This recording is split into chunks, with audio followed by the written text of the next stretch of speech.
Assalamualaikum warahmatullahi wabarakatuh. Shalom Rahayu, Om Swastiastu, salam sejahtera untuk kita semua. Selamat pagi, siang, sore, dan malam teruntuk sobat-sobat Orum, channel Orang Umum di tempatnya masing-masing. Gimana kabarnya hari ini? Balik lagi dengan saya Erwan, ya, pemilik Orang Umum Channel. Setelah sekian lama nggak siaran, ya kan, nggak ngonten lagi. Pada akhirnya saya ngonten lagi ya. Kemana aja saya selama ini? Ya nggak kemana-mana, cuman memang lagi nggak ada inspirasi aja selama ini ya. Semenjak pasca lebaran beberapa bulan kemudian saya jeda yang cukup lama ya kan, nggak konten lagi.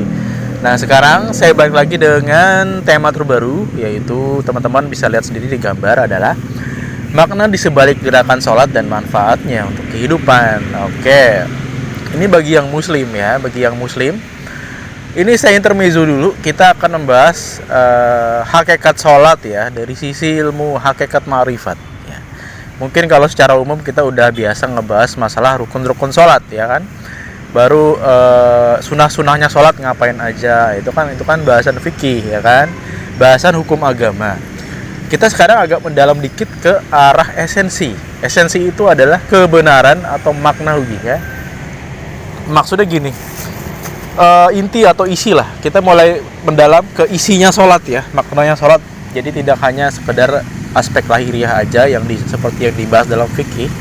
Kita akan mulai mendalam ngebahas masalah apa sih, maksudnya gini ya, makna atau isinya sholat itu apa dan manfaatnya gimana. Nah kalau seumpama secara umum kita sholat pasti dapat pahala, nah kita akan memulai mengulik tabir atau memaknai apa sih pahala itu gitu lah. Contohnya apa pahala itu. Nah ini nih kita mulai mendalam ya bahasnya ya.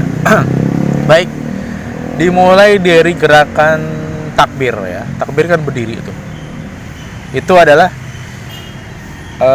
bermakna elemen api. Oke, jadi kayak saya kasih intermezzo juga. Jadi kan diri kita ini mewakili aspek-aspek jagat raya ya kan. Aspek jagat raya itu kan ada air, api, tanah, udara, bener nggak? Terus ada lagi satunya ether gitu ya. Seperti Avatar aja ya, Avatar Aang. Itu meskipun kartun tapi sebenarnya bagi yang ngerti, bagi yang memahami spiritual itu benar ya kan. Itu sebenarnya aspek-aspek alam semesta ya, itu tadi keempat elemen itu tadi semua, 5 atau 4 ya. Nah tugas kita sebagai manusia atau menjadi khalifahnya Tuhan di muka bumi ini, khalifahnya Allah, adalah bagaimana bisa menselaraskan kelima elemen itu pada diri kita. Jadi sebenarnya kita ini avatar loh ya kan, avatar sebenarnya. Avatar itu untuk istilah Hindu ya. Kalau istilah Islamnya khalifatullah, sama. Tugasnya khalifatullah untuk dirinya sendiri adalah bagaimana dia bisa menselaraskan elemen dirinya yang terdiri dari 5 elemen semesta itu tadi menjadi selaras, harmonis, dan menciptakan kehidupan yang harmonis dan baik gitu ya. Gitu, yang aman, tentram, gemah ripah, loh jinawi gitu kan. Oke. Sekarang kita mulai dari gerakan takbir ya kan, berdiri dari baca iftitah, al-fatihah, surah-surah kan berdiri. Kita sedang menzikirkan elemen api ya. Itu sedang ibaratnya elemen api itu punya zikirnya sendiri. Nah itu dia yang kita baca dalam ketika berdiri ya, rukun berdiri ketika sholat. Nah gunanya untuk menjinakkan ya api nafsu supaya tidak liar, supaya terkendali, supaya bisa menjadi api yang baik, api suci, api semangat, api iman, api tauhid. Nah itu dia maknawiya sholat, rukun yang berdiri ya. Kemudian ada ruku ya. Ruku itu elemen angin atau udara ya. Kita menzikirkan elemen udara, elemen angin itu supaya kita kaitannya dengan kreativitas ya, aktif dan kreativitas, dan kita dapat menselaraskan atau selaras dengan 8 penjuru mata angin ya kan, yang namanya rezeki. Rezeki itu kan datangnya bisa dari 8 arah itu tadi. Nah, kita megang kunci rezeki salah satunya dengan bagaimana kita dapat melakukan ruku dengan baik dan tumaninah ya. Tumaninah itu bahasa umumnya apa? Slow, dengan menghayatan yang dalam. Kalau kita bisa menzikirkan elemen angin atau udara dalam ruku dengan khusyuk, dengan slow, dengan penghayatan yang cukup bagus, kita akan bisa menguasai elemen angin yang berefek pada kelancaran rezeki kita yang datang dari arah 8 penjuru mata angin itu tadi. Nah, itu maknanya ruku. Oke, sekarang sujud. Sujud itu sembahnya atau zikirnya elemen air ya.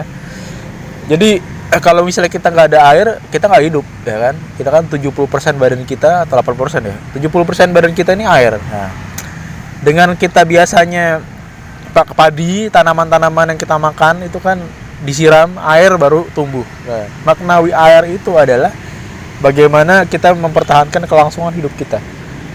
Sirkulasi hidup kita kan ditunjang oleh air, bener nggak? Jadi kaitannya air itu erat kaitannya dengan elemen tanah, elemen berikutnya yaitu duduk ya. Sujud itu air, duduk itu tanah. Air dan tanah itu saling berkaitan.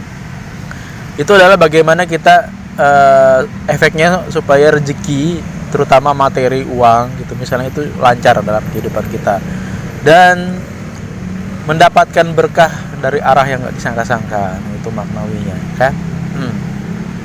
Jadi sebenarnya orang kalau ngerti maknawinya sholat seperti ini, dia akan pasti tekun sholat setelah tahu maknanya dan bisa dengan mudah mencapai yang namanya khusyuk. Khusyuk kan selama ini khusyuk itu kan susah ya. Dianggap susah pada sebagian orang. Sebenarnya gampang kalau tahu ilmunya dan tahu bagaimana menghayatinya. Jadi pada saat kita sholat itu sadarilah kita sedang menzikirkan tiap elemen diri kita ini ya. Menzikirkan elemen diri kita ini loh. Jadi sadarilah kalau elemen diri kita itu yang 5 ini tadi, 4 atau 5 ini tadi adalah memiliki zikirnya sendiri-sendiri kepada Allah Subhanahu wa taala. Nah, jadi sebenarnya yang kita hadapi itu pada hakikatnya adalah elemen diri kita. Kita seperti berkaca, melihat diri kita secara sisi energi, kita terdiri dari 5 elemen alam.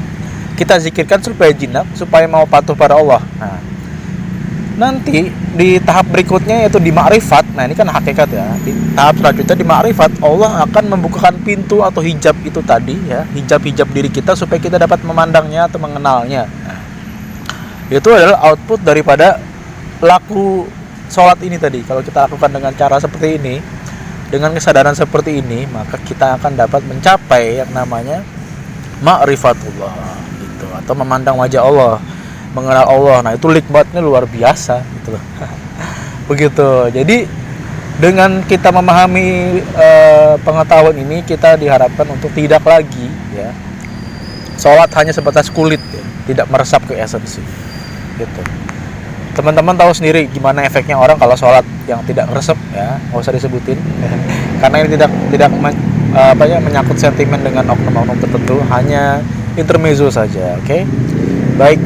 Jadi segini dulu kali ya yang bisa saya sampaikan untuk pada hari ini. Nanti kalau ada kelanjutannya, saya akan posting lagi, saya akan upload lagi, saya akan konten lagi. Mungkin kelanjutan dari bab yang ini ya. Kelanjutan part 2-nya kalau misalnya saya ada inspirasi lagi ya. Oke, baik. Terima kasih teman-teman sudah menyimak. Selamat pagi dan jangan lupa bahagia dan salam buat orang-orang terkasihmu. Assalamualaikum, shalom, rahayu. Oke sih. Terima kasih.